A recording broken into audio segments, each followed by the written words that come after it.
Hello guys, welcome to commerce class. तो आज की वीडियो में हम पढ़ेंगे models of individual behaviour. Previous video में मैंने आपको बताया था कि आईपी के कितने मॉडल्स हैं हमारे पास, टोटल 6।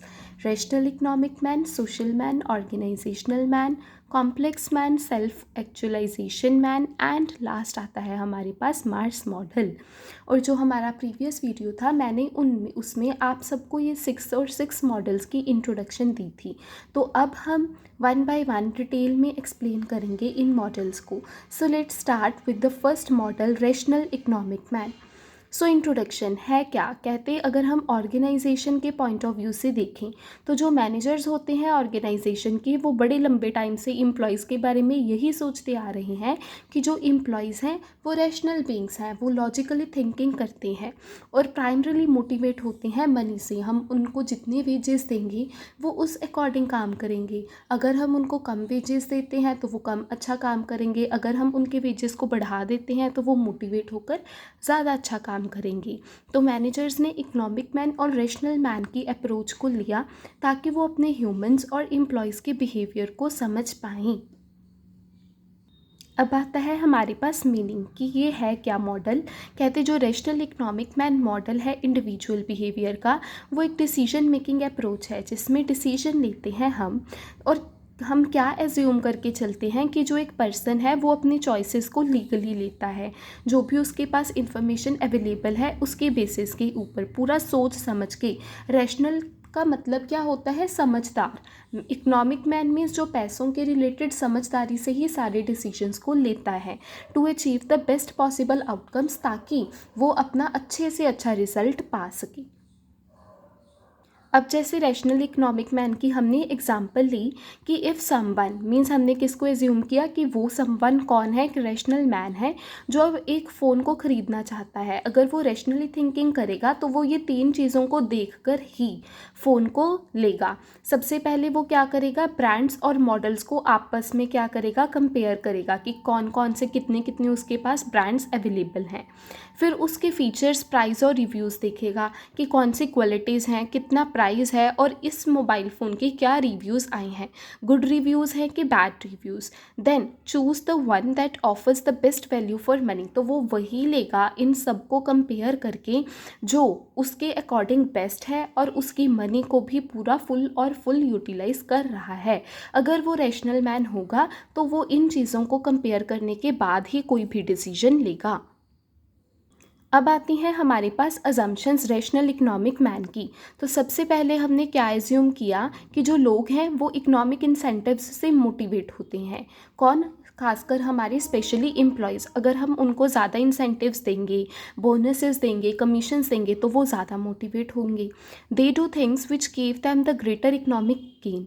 वो वही चीज़ों को करेंगे जो उनको इकोनॉमिक मीन्स पैसों की तरफ से गेन ज़्यादा देंगी, उनको बेनिफिट ज़्यादा देंगी, वो सिर्फ वही चीज़ें करेंगे।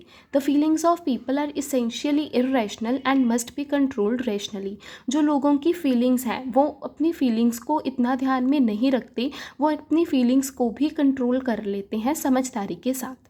Human beings are manipulated, motivated and controlled by an organisation. अब जो ऐसे लोग हैं वो ऑर्गेनाइजेशन के द्वारा ही कंट्रोल किए जाते हैं और ऑर्गेनाइजेशन उनको मैनिपुलेट भी कर देती है, मीन्स गुमराह।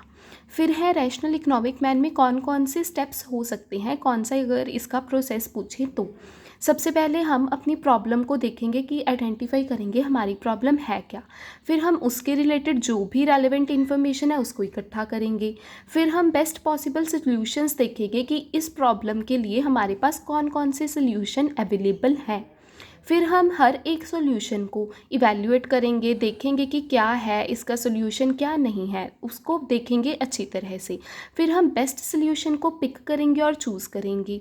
फिर इम्प्लीमेंट करेंगे अपने डिसीजन को कि मैंने देखा कि मैंने इतने सारे सॉल्यूशंस को इवैल्यूएट करा, उसमें से मुझे यही सॉल्यूशन सबसे बेस्ट लगा, तो मैंने अपने डिसीजन को क्या कर दिया, implement.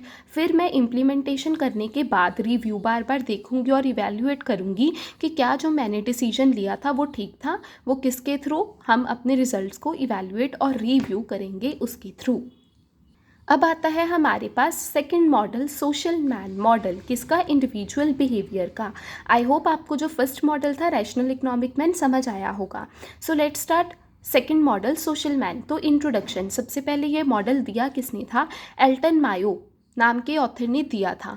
Introduce the concept of social man, Elton Mayo name के जो हमारे ऑथर थे उन्होंने ये दिया सोशल मैन का concept when he carried out the Hawthorne studies during 1927 to 32। जब वो होथॉर्न की स्टडी कर रहे थे उसके दौरान उनको ये फील हुआ कि ये कंसेप्ट भी होना चाहिए कि जो लोग हैं वो सोशली ज़्यादा इंटरेक्टिव होते हैं एज़ कंपैरिजन टू रैशनली। अब है मीनिंग, कहते जो सोशल मैन मॉडल है इंडिविजुअल बिहेवियर का, वो एक ऑर्गेनाइजेशनल मॉडल ही है एंड साइकोलॉजिकली भी है, जो क्या एक्सप्लेन करता है कि एक पर्सन की actions are strongly influenced by their social needs.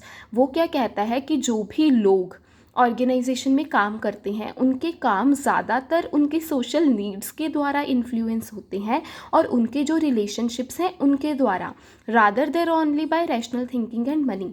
अब वो क्या कहता है कि मनी और रैशनल थिंकिंग के सिवाय भी लोगों को अपनी सोशल नीड्स और रिलेशनशिप्स के अकॉर्डिंग जो लोग हैं वो काम करते हैं और उनके एक्शंस उसके द्वारा ही इन्फ्लुएंस होते हैं। अब है एग्जाम्पल, कहते हैं worker is paid well but feels lonely not motivated. अब एक वर्कर है उसको हम अच्छा खासा पे कर रहे हैं पर फिर भी वो लोनली ही फील कर रहा है, मीन्स वो मोटिवेट नहीं है। अब अगर हम एक वर्कर को एवरेज भी दें बट उसके वर्क प्लेस पे गुड फ्रेंड्स बने उसके और वो अच्छा और रिस्पेक्टेड फील करे तो वो मोटिवेट होगा। तो इस एग्जाम्पल से ये क्लियर होता है कि जो एक पर्सन है या जो एक एम्प्लॉय है वो ऑर्गेनाइजेशन में सिर्फ इंसेंटिव्स, बोनस, कमीशन से ही मोटिवेट नहीं होता। वो एक पार्ट है कि हो सकता है बट उसको जितना यहाँ पे रैशनल थिंकिंग और मनी से मोटिवेशन मिलता है उतना ही उसको गुड फ्रेंड्स, उसकी कम्युनिटी, उसकी सोसाइटी जो वर्क प्लेस पे बनी है उससे भी वो उतना ही इन्फ्लुएंस होता है। तो सोशल मैन की हमारे पास अजम्पशंस क्या आती हैं? सबसे पहली, human beings are basically motivated by social needs and their all efforts are directed towards getting this satisfaction by maintaining relationships with others। अब वो कहते हैं कि जो ह्यूमन बींग्स हैं वो बेसिकली सोशल नीड्स से ही मोटिवेट होते हैं और उनके जो भी एफर्ट्स हैं वो किसकी तरफ होते हैं कि उनको सेटिस्फेक्शन मिले, रिलेशन सारे मेंटेन करके दूसरों के साथ। अब second, a human being is more attracted by the pressures and sanctions of a social group than the incentives and controls of management.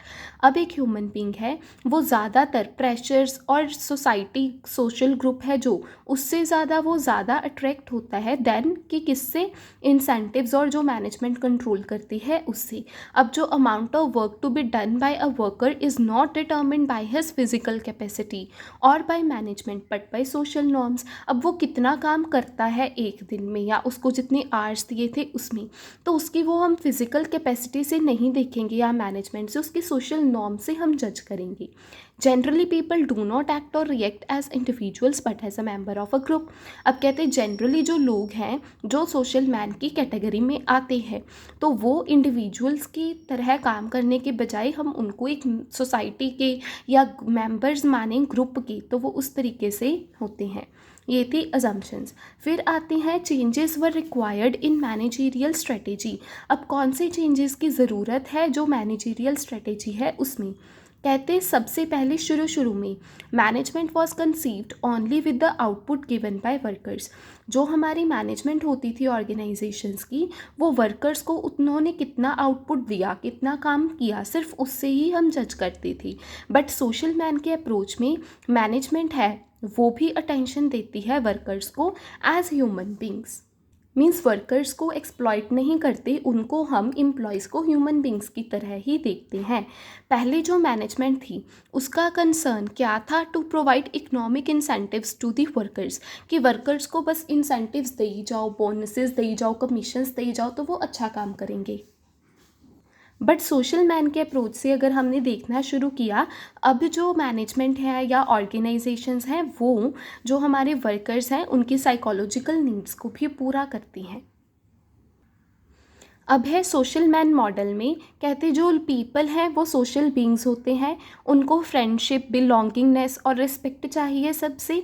Money अकेले ही उनको खुश नहीं कर पाती। जो ग्रुप्स होते हैं वर्क प्लेस पे, फ्रेंड्स की टीम बन जाती है, पीयर्स, वो उनके बिहेवियर को अफेक्ट करते हैं अगर ग्रुप उनको उनका सपोर्ट करता है तो वो बेटर मैनर में सारा काम करते हैं। अगर ग्रुप उनका इग्नोर और उनको रिजेक्ट कर देता है तो उनकी परफॉर्मेंस अच्छी नहीं होती, बैड होनी शुरू हो जाती है। और जो मैनेजर्स हैं वो भी उनको रिकॉग्निशन दें, केयर दें, गुड कम्युनिकेशन करें उनके साथ, एब्यूज़िव लैंग्वेज को ना यूज़ करें।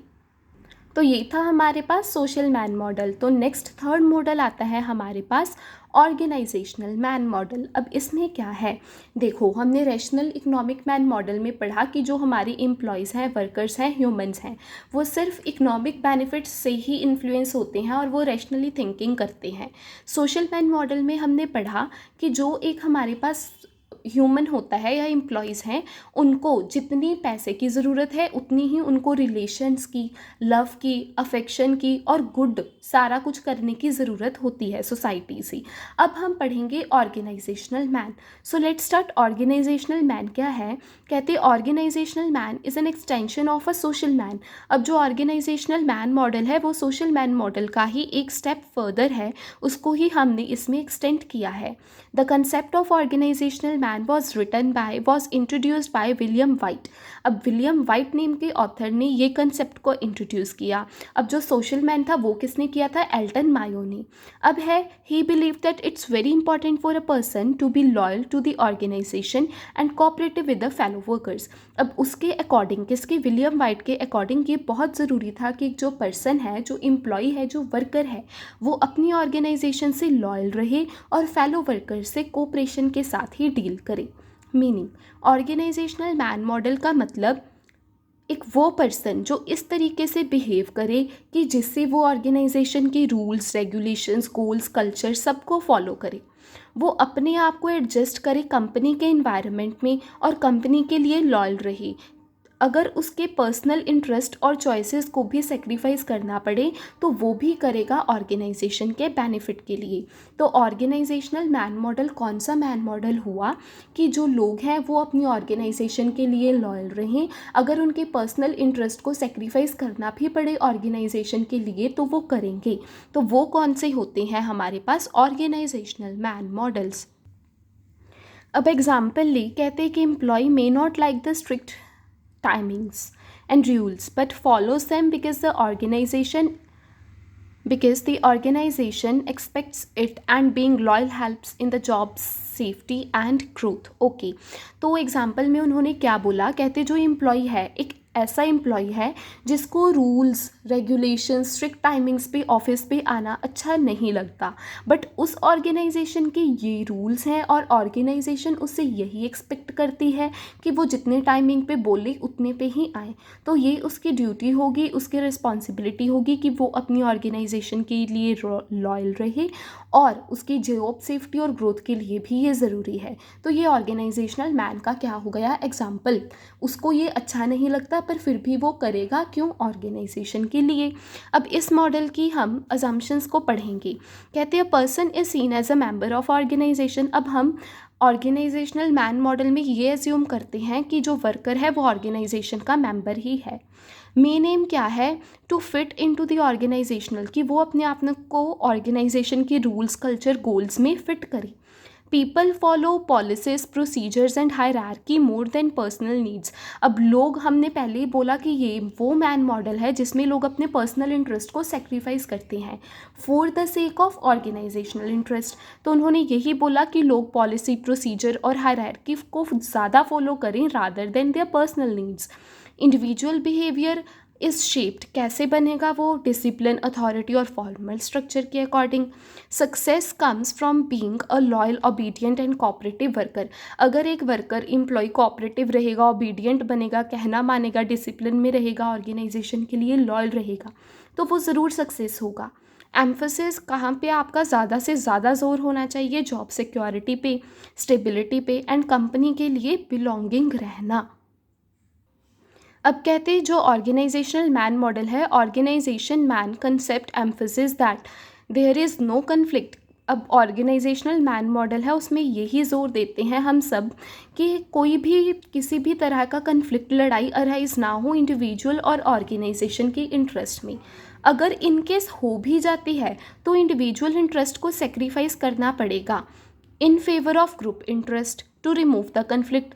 अब वैसे तो यही मान के चलते हैं कि इंडिविजुअल और ऑर्गेनाइजेशन के इंटरेस्ट में किसी भी तरह का कोई कन्फ्लिक्ट अराइज ना हो, बट इन केस अगर होता है तो इंडिविजुअल अपने इंटरेस्ट को सेक्रीफाइस करेगा ग्रुप इंटरेस्ट और ऑर्गेनाइजेशन के इंटरेस्ट के लिए, ताकि कन्फ्लिक्ट को रिमूव होना पड़े। अब मेन अजम्पशन हम ये मानते हैं कि मैनेजमेंट इंडिविजुअल इंटरेस्ट की केयर रखें, वो कोई भी ऐसी सिचुएशन ही ना आने दे कि इंडिविजुअल को अपने इंटरेस्ट को सेक्रीफाइस करना पड़े ऑर्गेनाइजेशन के लिए।